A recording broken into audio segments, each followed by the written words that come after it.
Good evening po. Welcome to the fourth night of our Sambang Gabi 2023. Let's start off with tonight's quote about God's love by Matt Chandler.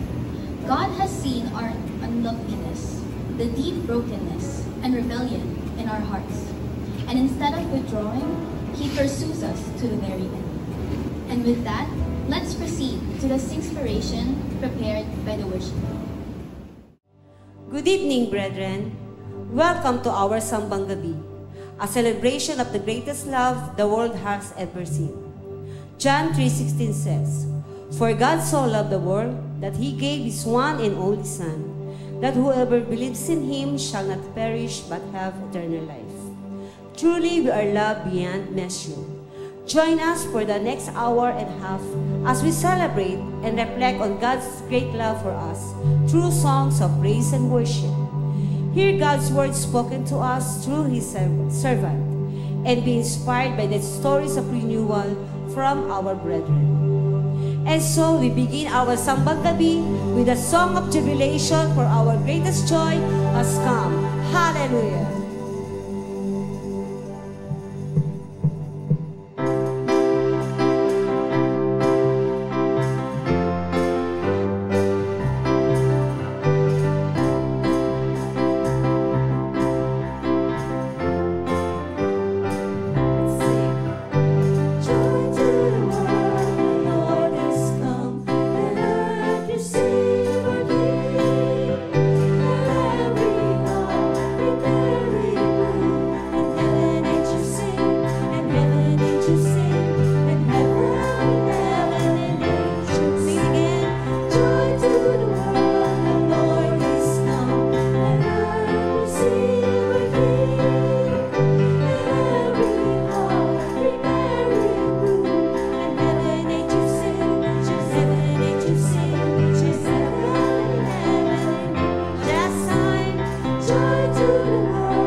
Hallelujah.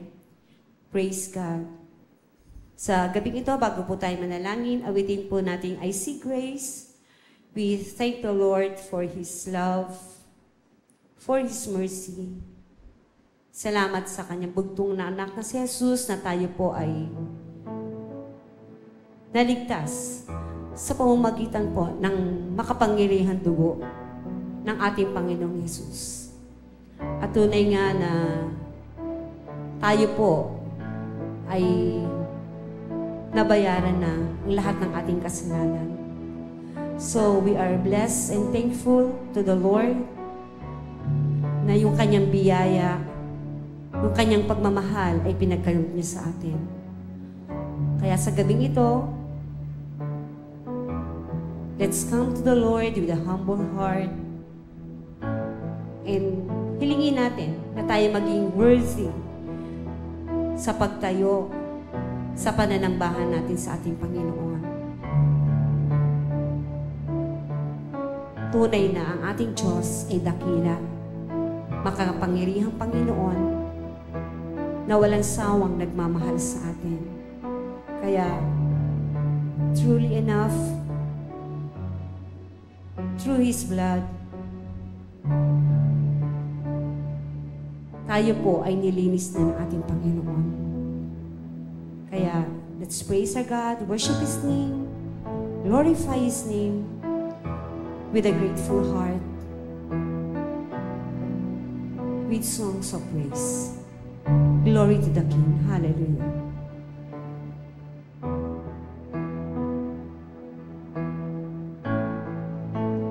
Jesus, my help, I call on your name. I cast my cares on you. Jesus, my hope, the tower of strength. My faith is found in you.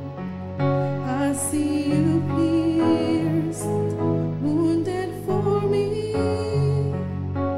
When I look to the cross, I see.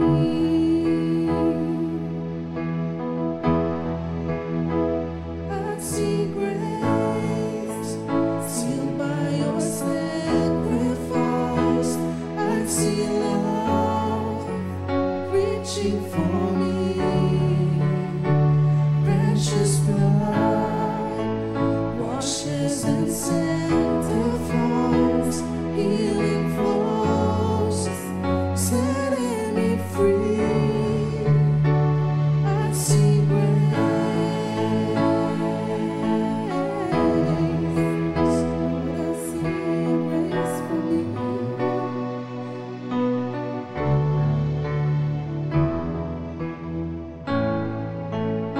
Never of sin, afflicted and tried. You paid redemption's price, wearing my curse. You set me on high. Your death has brought me alive. I see you pierced, wounded for me. When I look to that cross, I see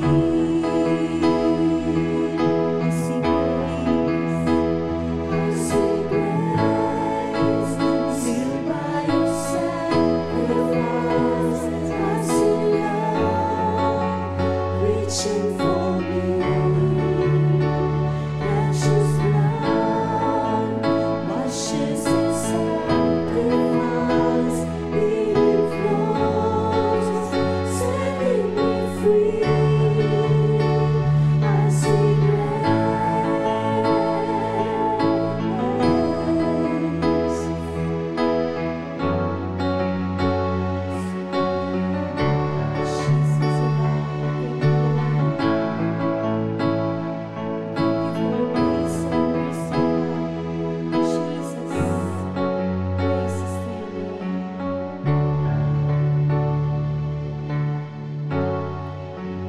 I see you pierced, wounded for me. When I look to the cross, I see.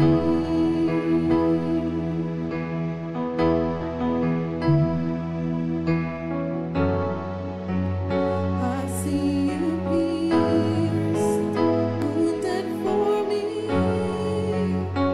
When I look to the cross, I see.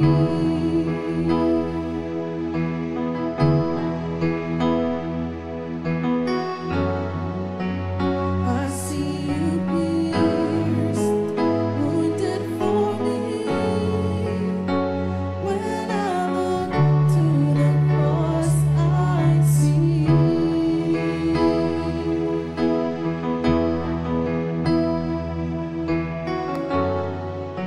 I see you pierced, wounded for me. When I look to the cross, I see.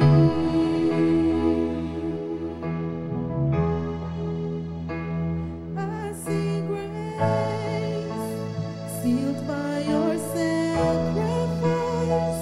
I see love, reaching for me. Precious blood, washes and sanctifies. Healing flows, setting me free. I see grace, sacrifice. I see love, reaching for me. Precious blood, washes and sanctifies. Healing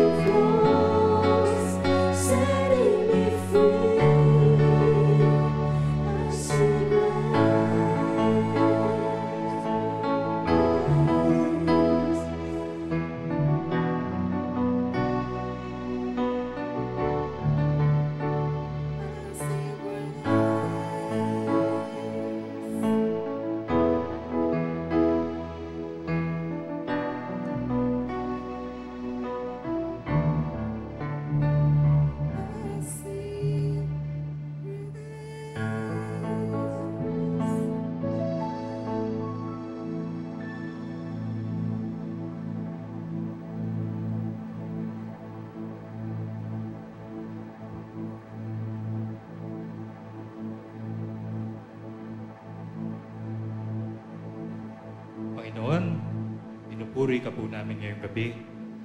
Pinupuri ka namin, Panginoon, dahil kayo lamang po ang dapat na maitaas, mabigyan ng lahat ng papuri at kalwalhatian.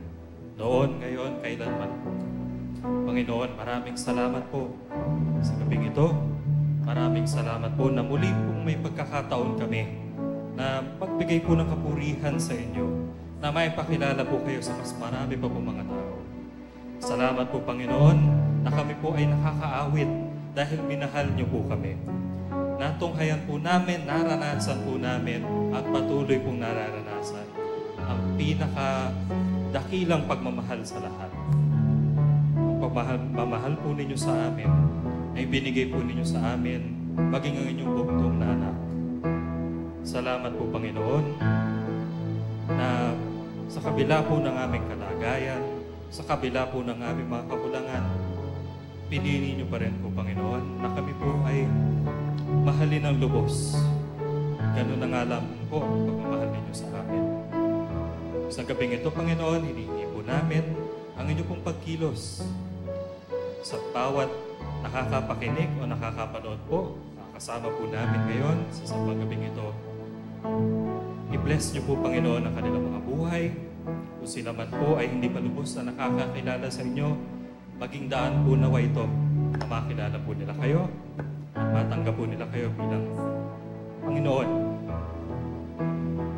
I-bless niyo po ang bawat bahagi ng aming po sambang gabi, mula po sa awitan ng tugtugan hanggang sa magbibigay po ng patotoo, hanggang sa mensahe po na aming maririnig. Nawa po, Panginoon, hindi lamang po ito pakikinggan lamang namin, kundi isa sa buhay namin na patuloy po sa bawat araw na ibibigay niyo po sa amin, ay sikapin naming mamuhay ng ayon po sa kalooban ninyo, na lumakad po na kasama kayo. Na maipakita at maipadama din po namin, Panginoon, sa inyo kung gaano po namin kayo mamahal. Alam po namin, Lord, na hindi po namin masusuklian kailanman ang pagmamahal po ninyo sa amin. Pero hayaan niyo po, Panginoon, na kayo po ang aming purihin, kayo po ang aming sambahin. Sa inyo lamang po namin pinapalik lahat po ng papuri, lahat po ng pasasalamat. In Jesus' name, Amen.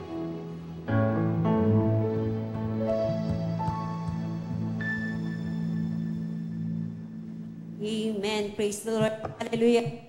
Dito, patuloy nating aalayan ng mga papuring awitin ng Panginoon dahil siya po ay karapat-dapat nating itaas, luwalhatiin at dakilain sa gabing ito. Kaya patuloy natin siyang itaas, purihin, awitan natin siya na merong katilahan sa ating mga puso. Praise God. Hallelujah.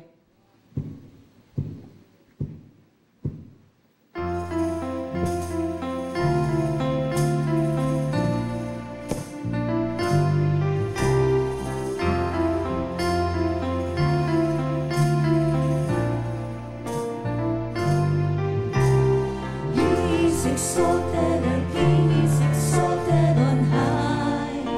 I will praise Him. He is exalted forever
God. Hallelujah. Praises to you, Lord. Praises to you, Hallelujah, Lord. Glory to your name, O God. Amen. Isang magandang gabi po uli sa ating mga manonood. Tayo po ngayon ay tutungo sa ating testimony, online testimony. At ipinapakilala po sa inyo na ito pong isang kabataang ito ay talagang masasabi po natin talagang pagpapala sa isang pamilya, isa-isang pamilya Villafranca. At alam po natin na ang buhay po nila is talagang ginagamit na po nila sa Panginoon, sa paglilingkod. Talagang masasabi po natin na nakaka-bless ang batang ito at talagang nakaka-proud bilang isang nanay, isang kapatiran, kapatid, 'di ba? So yun po, pinapakilala ko po ang ating magandang kabataan na ito na ang ating panganay ng Villafranca sister, walang iba po kundi si Ate Sweet. Yes, Ate Sweet. Magandang gabi po sa iyo at ang nais ko po naman is ngayon sa ating online testimony is paipakita yung buhay, yung pag-ibig na pinakita ng ating Panginoon sa'yo, sa pamilya mo, especially sa'yo, na talagang nandun yung good favor, good provision ng Panginoon, buhay mo, sa pamilya mo. So, yun, pwede po ba naming marinig yung iyong sharing, pahayag kung paano napakita ng Panginoon sa iyong buhay yung kanyang dakilang pag-ibig. Yun po, good evening po sa lahat. At yun po, kapasalamat po ako sa Panginoon kasi nandun po yung favor po niya talaga sa aming buhay, sa aming family. At yun po, personally po bilang isang kabataan talaga nararamdaman ko po yung pag-ibig, yung dakilang pag-ibig ng Panginoon. At nakakatawa nga po kasi di ba parang kung iisipin natin na parang patagal ka ng Christian, halimbawa parang gano'n na parang nakakasanayan na natin na lagi narinig yung dakila ang pag-ibig ng Diyos na parang napakalaki ng pag-ibig ng Diyos. Parang yung parang sa iba po parang nakakarindi ng pakinggan, parang wala ng epekto. Pero nakakatawa po sa Panginoon kasi kahit bilang isang kabataan po, parang lagi pa rin po akong in awe na napakalaki talaga ng pag-ibig ng Panginoon sa atin na parang lagi pa rin fresh yung praise po na yon na talagang sa lahat po bago araw-araw yung grace, yung pag-ibig ng Diyos sa atin. At yun nga po, nais ko pong i-share. Salamat po sa dati ako yung nag-i-interview pero ngayon ako i-interview. Dati in-interview ko si Ate Che, ngayon ako ini-interview ni Ate Che. So yun po, salamat po sa Panginoon kasi sa simula po ng pag-aaral ko po ay usually naririnig niyo po yung testimony namin na magkaiba po kami ng way ng pagpo-provide ng Panginoon sa pag-aaral po namin ni Jean. Ako po usually ay sa scholarship, simula po ng high school ako, naging scholar po ako ng province namin. Yan, salamat po sa Panginoon, talagang blessing po yan. At yun, at nakakatawa nga po kasi yung pag-exam ko po yan sa Quezon Science High School ay parang wala pa po akong kamuwang-muwang kung anong meron doon. At nakita ko po na talaga, parang nag-exam lang po ako, ganyan. Pero kung iisipin po pala talagang faith po ni Daddy yon na nadala lang ako, na parang si Daddy talaga yung nag-pray na makapasa po ako doon. Pero yan, salamat po sa Panginoon kasi blessing po na naging libre po yung pag-aaral ko po ng 6 years sa high school. At yun naman po, ito naman sa DOST po na salamat po sa Panginoon kasi nakapasa din po ako na simula first year ay masasabi ko po na talagang faith ko po yung na-work doon. At kasi nakita ko po na sobrang grabe po pala yung magagawa ng pagtitiwala sa Panginoon na talagang wala pong imposible. Kasi pandemic po noon before pandemic po yung exam namin. Pero nung in-announce po yung kung sino yung nag-qualify, I think pandemic na po noon. So parang na-realize ko po doon ay hating gabi na. Tapos parang tolero pa po ako na, ano nangyayari, ganyan-ganyan. Tapos po yun, nakapasa na daw po kami. Tapos yun, natatandaan ko po nung bumaba po ako ng kwarto nila, mami, umiiyak na po ako. Kung mami, nakapasa po ako. Pero ayun, grabe po yung pag-ibig ng Diyos. At alam ko po, bilang isang kabataan, parang maiisip po natin na parang sobrang rare ng mga ganong oportunidad. Pero ang masasabi ko po na bilang anak ng Diyos, hindi po aksidente na ganun tayo paboran ng Diyos. Dahil talagang sabi nga po, all things work together for good to those who love the Lord. Na talagang ganun po magpala ang Diyos, sabi nga po diba sa Proverbs, ang pagpapala ng Diyos ay walang kasamang kabalisahan. So kung para sa'yo yan na inilaan ng Diyos, para sa'yo talaga yan. Kaya yun po yung gusto ko po i-impart sa ating lahat. Na ngayon po, nakakatawa, dati sabi ni Jean, sabi ko, ate, gusto ko din maging scholar kagaya mo. Kasi before po, natatagpo yung mga pangailangan po namin sa pamagitan po ng ibang halo-halong mga kamay. Iba-iba po, nagugulat na lang kami, may mga nagpa-provide po para sa pag-aaral ni Jean, tapos ako naman po through scholarships. Tapos gayon po, nakakatawa kasi pareho na po kaming DOST scholar at naging saksi nga po kayo sa journey po namin pareho. Talaga nakakatawa po sa Panginoon. Sa Kanya po namin tinataas lahat. Wala po talaga kami mapagmamalaki at yan po, talagang sa lahat po ng nararanasan namin ay laging papuri po sa Panginoon. Yun lang po. Amen.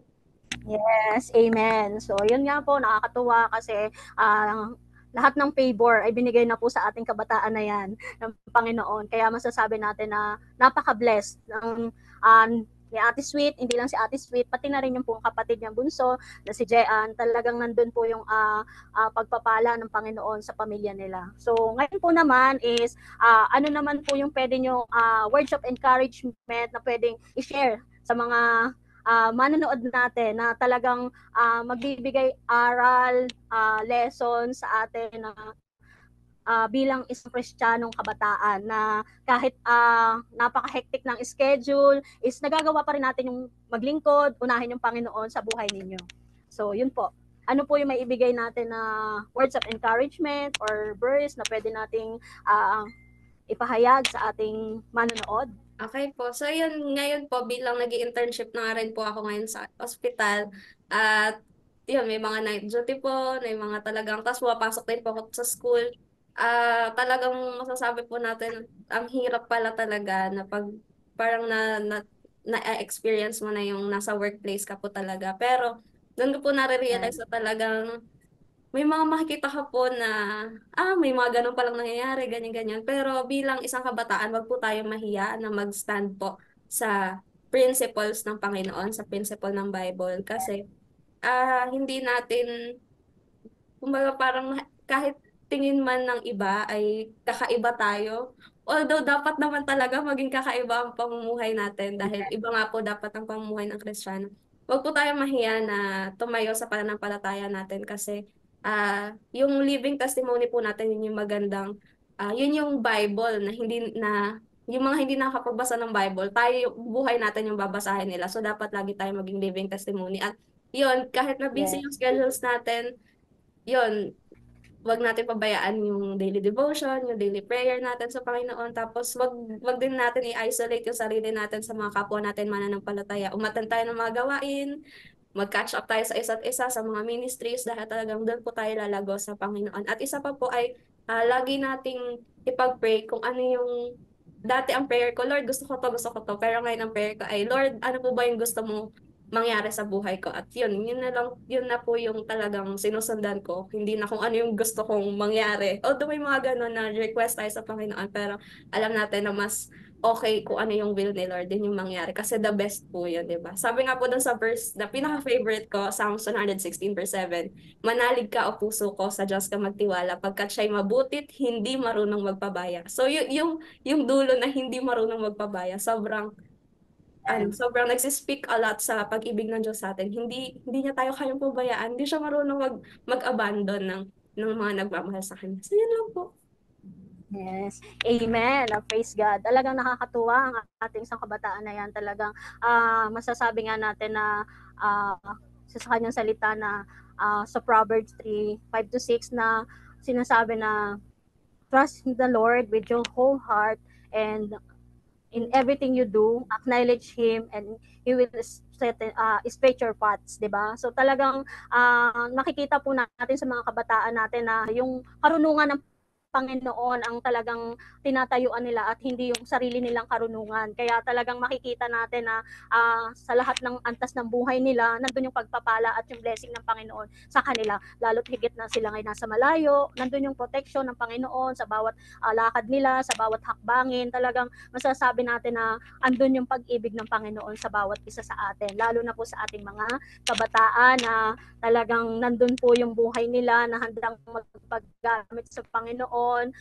talagang masasabi natin na ang buhay nila ay ang maglingkod na sa Panginoon. Kaya yun po, maraming pong salamat sa ating dalawang Biblia Franca sisters na talaga pong nagbigay din po sa atin ng encouragement, word of encouragement, at talagang isa po silang buhay na patotoo sa mga pagpapala ng Diyos na kanila pong natanggap at na-receive. Talagang masasabi po natin na tapat at dakila ang ating Diyos na walang katulad, walang papantay sa ating Panginoon. Kaya maraming pong salamat at muli magandang gabi at Merry Christmas to all and God bless.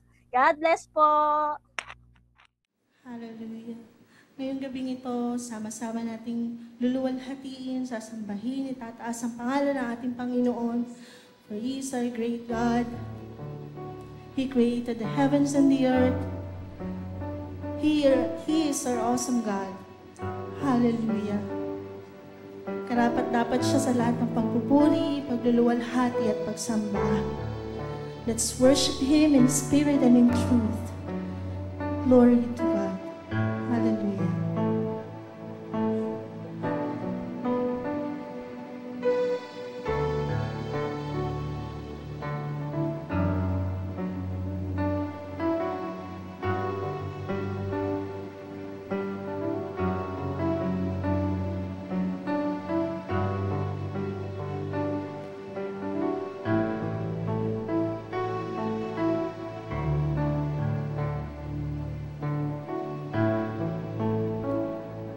You love me when I was so unlovely.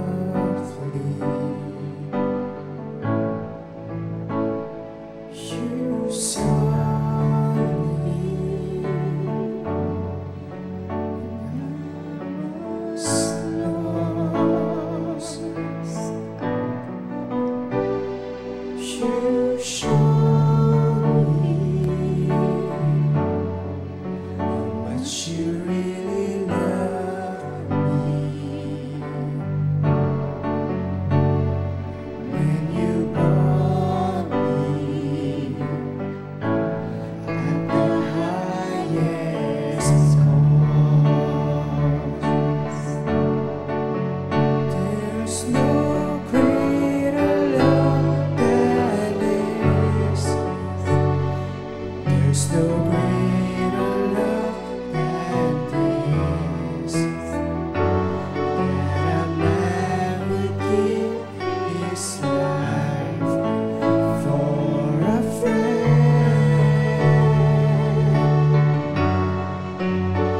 There's no higher sacrifice that a man would give his life.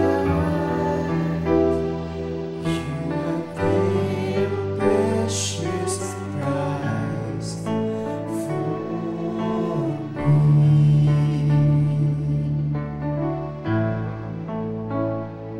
You chose me when I was so unworthy.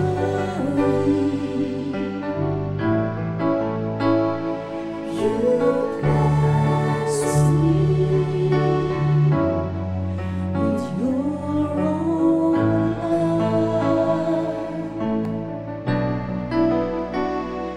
You clothed me with righteousness and mercy.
exalt your name, Lord. Your name is above the heavens, O God. And your kingdom will reign forever, O Lord. Hallelujah. Glory to your name. Yes, Jesus.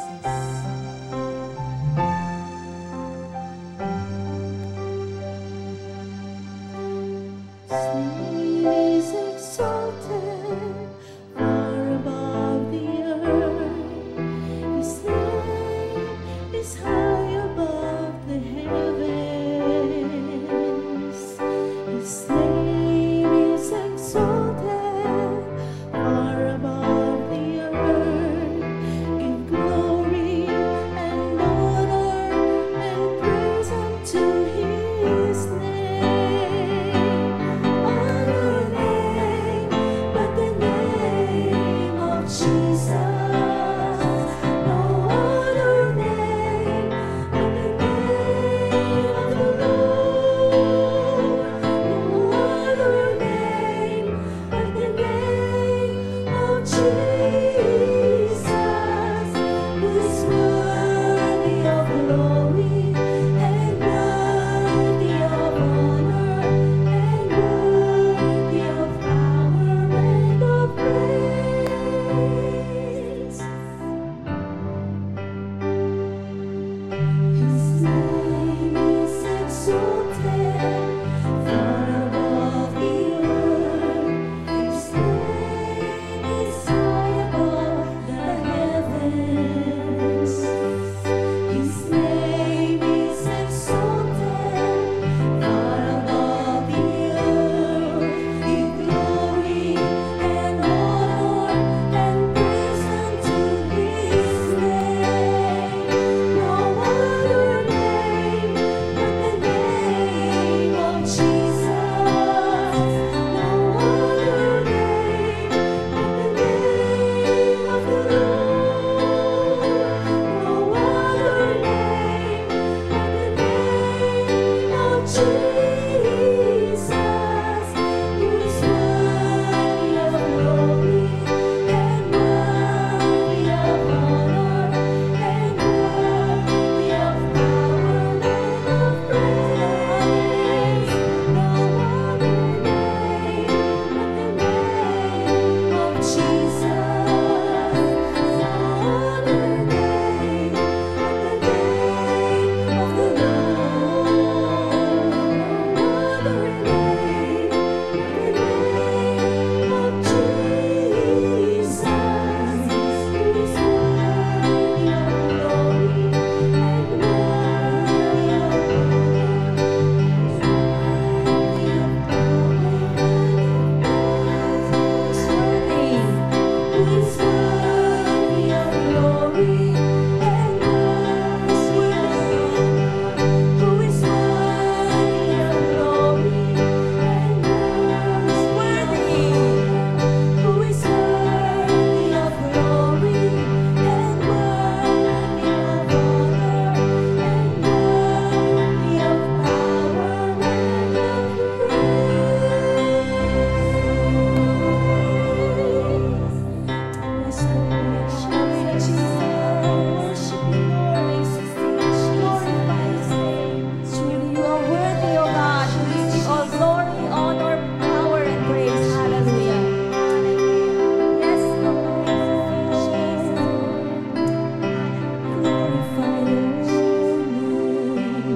reverence to your name, O God. Hallelujah, Jesus.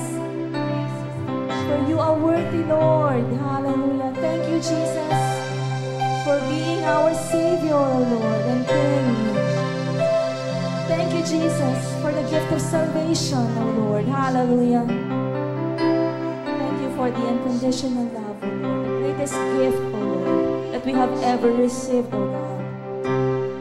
Thank you, Father. Thank you, Lord. We worship you. We lift up your name on high, O Lord. Hallelujah. Hallelujah. Yes, Lord. Glory to your name, O God. Hallelujah. In Jesus' Jesus' name. Amen. Amen.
Amen. Isang mapagpalang gabi po sa ating lahat, sa mga kapatid na nasa Marikina, maging dito sa Sariaya, at sa mga kapatid na nasa Louisiana, at maging sa lahat ng mga kapatiran natin na nakikinig ngayon online. Alam ko po ang bawat isa ay excited na sa season na ito, sa sambang gabi natin, dahil alam po natin ang celebrate natin ay ang kapanganakan ng ating Diyos, ng ating Hesus Kristo, na ating tagapagligtas. Amen. At sa gabi pong ito, ang pag-aaral po natin ay nasa Roma 5:8. Samahan niyo po akong magbasa. Kung meron po kayong mga Biblia sa inyong mga tahanan, ay makipagbukas po kayo sa Roma 5:8. Sabi po dito, ngunit pinatunayan ng Diyos ang kanyang pag-ibig sa atin nang mamatay si Kristo para sa atin noong tayo'y makasalanan pa. Bago po tayo magsimula, ay manalangin po muna tayo.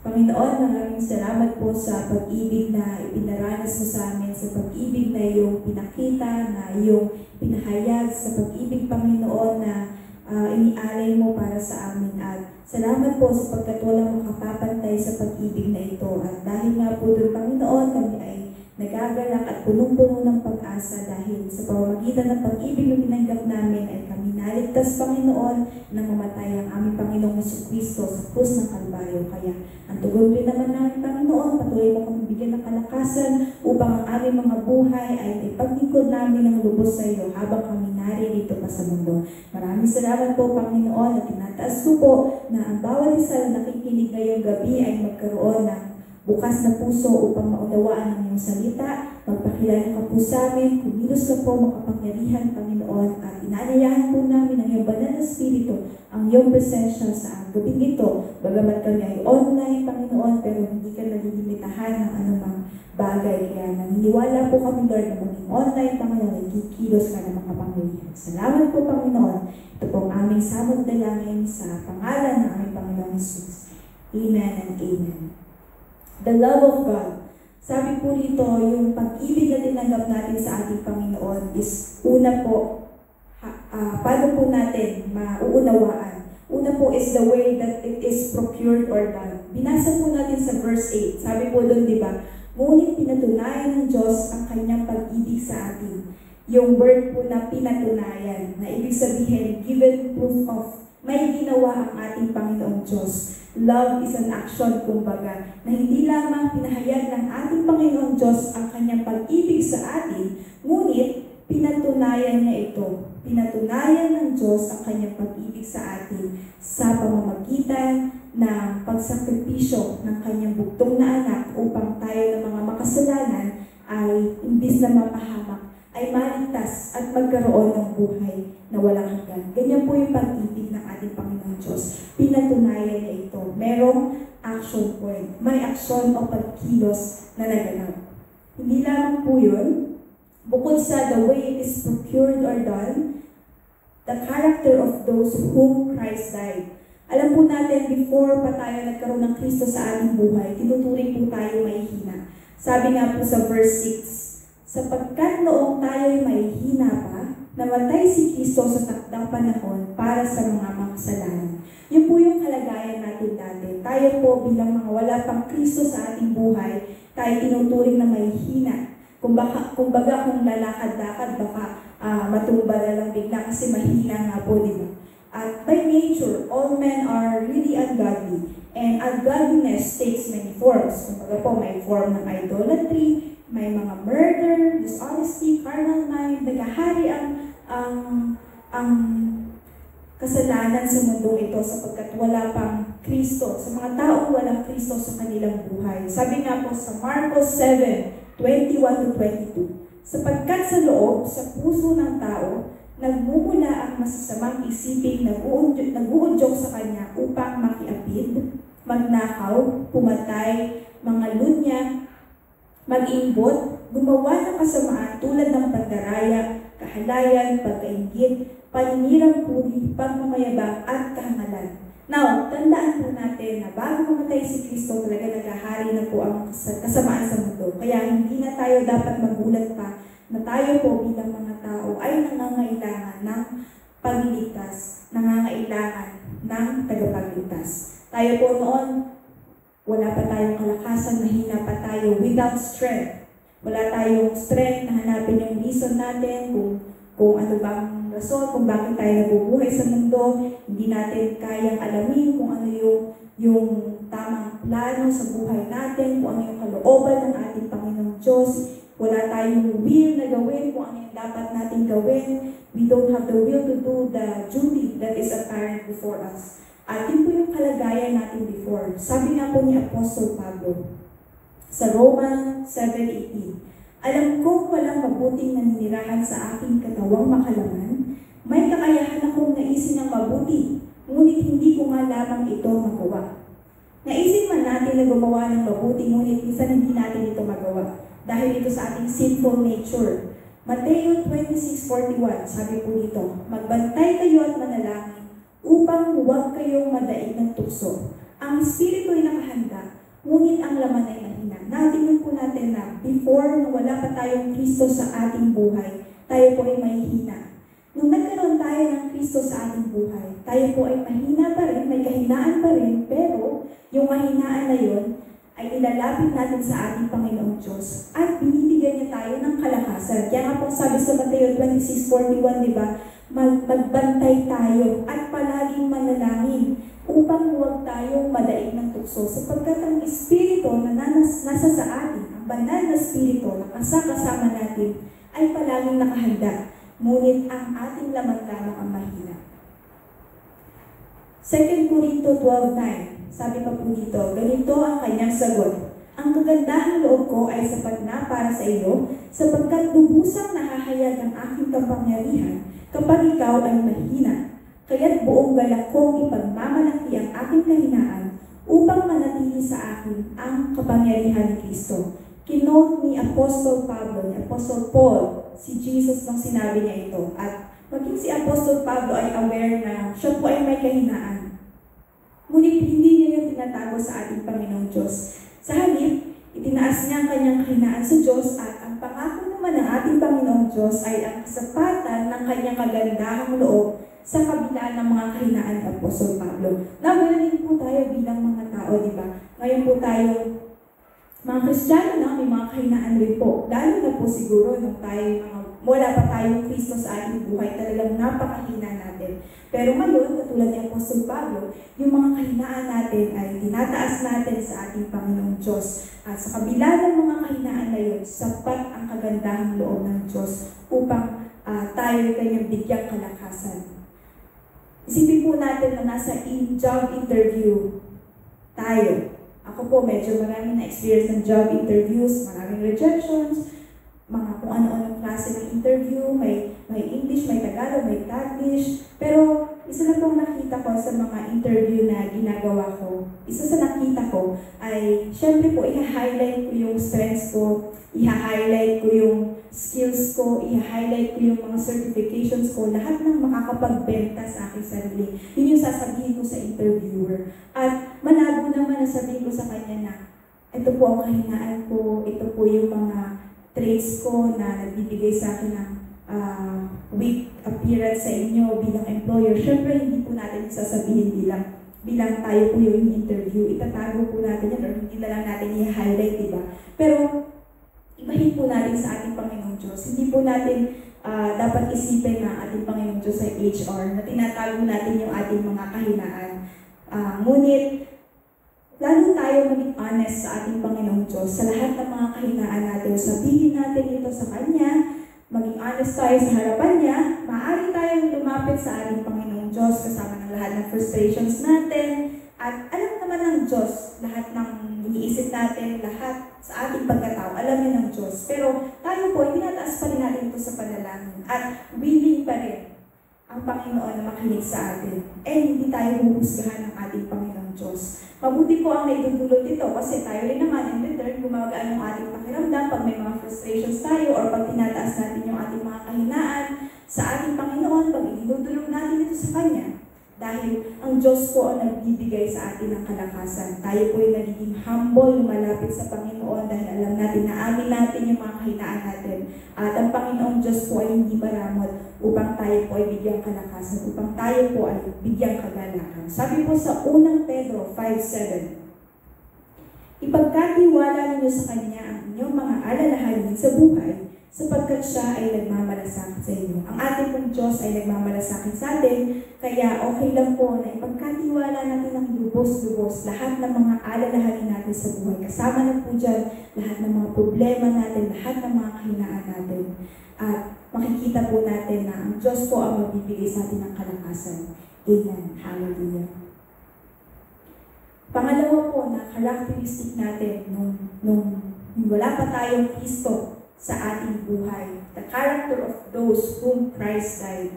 Pangalawa po is sinners. We were sinners. Sabi po yan sa verse 8. Ngunit pinatunayan ng Diyos ang kanyang pag-ibig sa atin nang mamatay si Kristo noong tayo'y makasalanan pa. The unconditional love of God. Ang sabi po dito, noong tayo'y makasalanan pa at hindi inalintana ng ating Panginoong Diyos na tayo'y masama. Habang tayo'y masama pa, habang tayo'y makasalanan pa, inibig na tayo ng ating Panginoong Diyos. Inote po natin dito yung present tense na ginamit. Sabi po sa verse, habang tayo'y makasalanan pa. Habang tayo'y makasalanan pa, nangangahulugan na walang kondisyon na ibinigay ang Diyos na kailangan muna natin humingi ng kapatawaran sa lahat ng ating kasalanan bago niya tayo ibigin. Pero ang sabi po ng verse na binasa natin, inibig na tayo ng ating Panginoong Diyos habang tayo makasalanan pa. Kaya purihin po ang Panginoon Dahil ang pag-ibig po niya ay unconditional. Hindi po niya sinabi, iibigin ko kayo kung kayo ganito na, kung kayo malinis na, kung kayo humingi ng kapatawaran. Pero ano po sinabi ng Roma 5:8? Inibig na tayo ng Panginoon habang tayo makasalanan pa. In the present, sa present situation natin, inibig na tayo ng ating Panginoon Diyos. Kaya purihin po ang ating Panginoon Diyos dahil ang kanyang pag-ibig ay walang kondisyon. Sinakripisyo ng kanyang buktong na anak para sa ating kaligtasan. At ito nga po yung pinakamataas na antas ng pag-ibig. Ang pag-ibig ng Diyos ang pinagmulan ng ating kaligtasan. Ngunit hindi rin naman tayo maliligtas kung hindi natin tatanggapin si Jesucristo bilang ating Diyos at tagapagligtas. Kumbaga po yung pag-ibig ng ating Panginoong Diyos ang nagudyok ng ating kaligtasan dahil kung hindi dahil sa pag-ibig ng ating Panginoong Diyos, hindi niya isasakripisyo ang kanyang buktong na anak upang tayo na mga makasalanan ay maligtas. Amen. At pangatlo po is the exhibition of love and parallel. Sa verse 7 po, makikita natin, basahin po natin sabay-sabay. Sabi dito sa Roma 5:7, mahirap mangyari ni alay ninuman ng kanyang buhay, alang-alang sa isang taong matuwid, kahit na maaaring may mga has na gumawa nito, alang-alang sa isang taong mabuti. The human love and divine love contrasted. Yung love of man to his fellow man, or love of man to his fellow creatures, sabi po sa verse 7, mahirap mangyari or very rare kung may isang tao na mag-alay ng kanyang buhay alang-alang sa isang taong matuwid. Kung mahirap nang mangyari na mag-alay ang isang tao para sa kanyang kapwa na matuwid, lalong mahirap or lalong rare na mag-alay ang isang tao sa kanyang kapwa-tao na hindi matuwid. Pero ibahin po natin ang ating Panginoong Diyos. The love of God to man. Una po, we can see that Christ died for us. Evident po ito in John 3:16. Sabi po dito, sapagkat gayon na lamang ang pag-ibig ng Diyos sa sangkatauhan, kaya't ibinigay niya ang kanyang kaisa-isang anak upang ang sinumang sumasampalataya sa kanya ay hindi mapahamak, kundi magkaroon ng buhay na walang hanggan. Christ died for us. Namatay ang ating Panginoong Jesucristo, ang kaisa-isang anak ng ating Diyos, upang tayo hindi mapahamak. The love of God to man. Christ died for us. And Christ died for us while we were still sinners. Yung verse po natin sa verse 8, habang tayo ay makasalanan pa, inibig na tayo ng ating Panginoon Diyos while we were still sinners. That is the extent of God's love to man, na hindi mapapantayan ang pag-ibig ng tao sa kapwa-tao. Kung papaanong inalay ng ating Panginoong Diyos ang kanyang buktong na anak upang tayo na mga makasalanan pa ay maligtas. Ganon kalalim, ganon kalawak, hindi natin masusukat ang pag-ibig ng ating Panginoong Diyos. The human love and divine love contrasted, whereas divine love cannot compare to human love. Walang makakukumpara sa pag-ibig ng Diyos na inialay niya sa atin, na ibinigay niya sa atin. Hallelujah. The purpose for which God gave His Son. Sa verses 9 hanggang 10 po, ang sabi po dito, yamang sa pamamagitan ng kanyang dugo, tayo ngayon ay napawalang sala. Lalong tiyak na maliligtas tayo sa puot ng Diyos. Dati tayo mga kaaway ng Diyos, ngunit tinanggap niya tayo bilang mga kaibigan sa pamamagitan ng kanyang anak. At dahil dito, tiyak na maliligtas tayo sapagkat si Kristo ay buhay. Sa pamamagitan ng dugo, ng banal na dugo ng ating Panginoong Jesucristo, tayo napawalang sala at tayo ay naligtas sa puot ng Diyos. At sa pamamagitan din naman ng muling pagkabuhay ng ating Panginoong Jesucristo, tiyak na tayo ay may kaligtasan. Mamaya po, babalikan po natin itong verses na ito. The blessing of justification. Ngayon po na sa pamamagitan ng pag-ibig ng ating Panginoong Diyos habang tayo makasalanan pa, inialay niya ang kanyang buktong na anak upang ang sino man sumampalataya sa kanya ay hindi mapahamak, hindi magkaroon ng buhay na walang hanggan.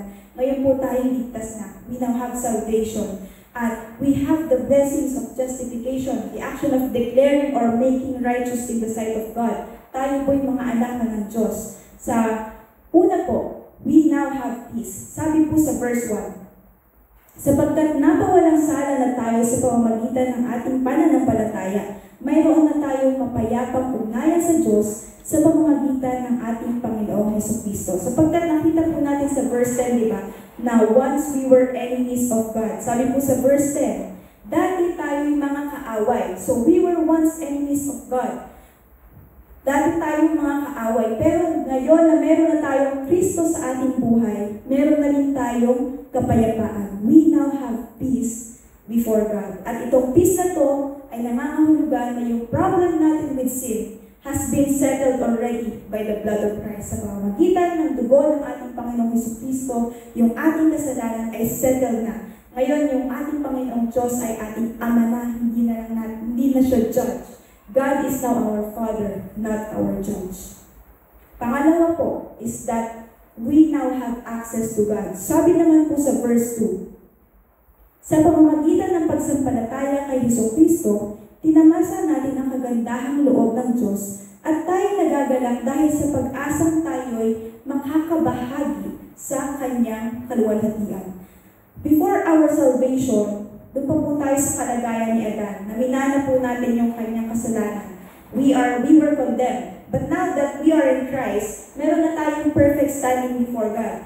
At dahil may perfect standing na tayo before God, we can now enter into His presence. Sabi po sa Hebreo 10:19, kaya nga mga kapatid, tayo malaya nang makakapasok sa dakong kabanal-banalan sa dugo, dahil sa dugo ni Jesus. Now we have access to God. Kaya po tayo nakakatawag na ng Ama, Ama ko. Kaya tayo nakakadalangin na directly sa ating Panginoong Diyos. Dahil sa pamamagitan ng dugo ng ating Panginoong Jesucristo, we now have a perfect standing before God. Ngayon tayo ay mga anak na ng Diyos. Pangatlo po is that we have hope. We can boast in the hope of glory of God. Sabi po sa Efeso 2:11-12. Kaya alalahanin ninyo ang dati ninyong kalagayan, kayo'y ipinanganak ng mga hintil at dito di ang tawag sa inyo ng mga Hudyo. Ang mga Hudyo naman ay tinatawag ng mga tuli dahil sa ginagawa sa kanilang katawan. Noong panahon iyon, hiwalay kayo kay Kristo, hindi kabilang sa bayang Israel at hindi sa saklaw ng tipan na nababatay sa mga pangako ng Diyos. Noong nabubuhay kayo sa mundo ng walang pag-asa, at walang Diyos. And note na sinabi po dito, yung taong hindi ligtas ay walang pag-asa. Yung taong nabubuhay sa mundo ay walang pag-asa at walang Diyos. But we can boast in the hope of the glory of God, pero we cannot boast in the good works that bring salvation. Alam po natin ito mga kapatid. Sabi po dito sa Efeso 2:8-9. Sapagkat dahil sa kagandahang loob ng Diyos, kayo ay naligtas sa pamamagitan ng pananampalataya. At ito'y kaloob ng Diyos at hindi mula sa inyong sarili. Hindi ito bunga ng inyong mga gawa, kaya't walang may pagmamalaki ang sinuman. We cannot boast in the good works that bring salvation, but we can boast in the wonderful salvation that God has given us through Christ. Yun po yung pag-asa natin mga kapatid, na alam natin na tayo ligtas sa pamamagitan ng pagkamatay ng ating Panginoong Jesucristo at hindi ito dahil sa ating sariling gawa, kundi dahil ito sa salvation na tinanggap natin sa ating Panginoong Diyos sa pamamagitan ni Jesucristo. Pang-apat po is that now we have daily confidence. Sabi po sa verses 3-4, hindi lamang iyan, ikinagagalak din natin ang ating mga kahirapang ating tinitiis dahil alam natin ito'y nagbubunga ng pagtutsaga. At ang pagtutsaga ay nagbubunga ng mabuting pagkatao, at ang mabuting pagkatao ay nagbubunga ng pag-asa. We boast also in testings, during our testings. At yan po yung tanda ng isang pagiging tunay na Kristiyano, na while we have hope for the future, we also have hope in our present trials. We also have the confidence to face the present trials. Kumbaga, kung meron man tayong kahirapang tinitiis, meron tayong kagalakan dahil alam natin na yung kahirapan tinitiis natin ay magbubunga ng pagtitiyaga at ang pagtitiyaga ay magbubunga ng mabuting pagkatao at in the end, ang mabuting pagkatao ay magbubunga ng pag-asa. Kaya hindi po nasasayang ang mga pagsubok na pinagdaraanan natin dahil ito po ay nagbibigay sa atin ng kalakasan, mas nakikilala natin ang ating Panginoong Jesucristo, mas tumatatag ang ating pananampalataya. At ano pong sabi sa verse na binasa natin? In the end, ang lahat ng ito ay magbubunga ng pag-asa. Kaya purihin po ang Panginoon sa bawat pagsubok na pinagdaraanan natin. We also boast in testings dahil alam natin na kasama natin ang ating Panginoong Diyos habang lumalakad tayo sa ating pagsubok, habang dinadaanan natin ang ating pagsubok. Kaya makigalak po ang bawat isa na dumadaan sa mga pagsubok, sa testing, sa trials, dahil ito po ang pangako ng ating Panginoong Diyos. Habang dumadaan tayo sa mga sitwasyon na yan, meron at meron pa rin tayong pag-asa dahil meron tayong Diyos sa ating buhay. At panghuli po, we experience the love of God. The Spirit within sheds God's love to us and through us. And God revealed His love at the cross when Christ died for us. Habang tayo wala pang kalakasan, we were weak, we were ungodly, we were sinners, and we were enemies. At ito po ay nagpapatunay ng great love ng ating Panginoong Diyos. Dahil while we were at those conditions, God loved us. And God sacrificed His own Son for us while we were sinners, while we were weak, ungodly, and enemies. At kung lahat po ng yun ay, if God did all of that, while we were still His enemies, how much more, mga kapatid, na ngayon na tayo mga anak na ng Diyos, ngayon na tayo may Kristo na sa ating buhay, tinanggap natin ang ating Panginoong Jesucristo, tayo ay may perfect standing na before God, and we are now considered His children, at tayo naman ay makatatawag na ng Ama, Ama ko. What more? How much more will God do for us? Yun po yung nais kong iwan sa bawat isa, na bilang mga anak na may perfect standing na before God, wala pong imposible. Kayang-kayang gawin ng Diyos ang lahat ng bagay. Kaya yun po yung ating pag-asa, yun po yung ating pinagtitiwalaan, yung ma-experience yung love ng God habang tayo po kanya ngayon, habang tayo po lahat ngayon ay kanyang mga anak na. May experience po natin ang pag-ibig ng ating Panginoong Diyos. Dahil noon nga, na habang tayo makasalanan pa, ay inibig niya na tayo, how much more will God do for us now that we are His sons and daughters? Kaya mga kapatid, yun po yung pag-asa natin. Yun po yung panghawakan natin sa araw-araw. Na sa paglakad natin sa ating pananampalataya, naisin natin na maranasan ang kapangyarihan ng ating Panginoong Jesucristo, ng ating Panginoong Diyos, na maranasan ang pag-ibig, sapagkat tayo ay kanyang anak at siya naman din ang ating Ama. Sa Diyos po ang pinakamataas na pupuring pagsamba.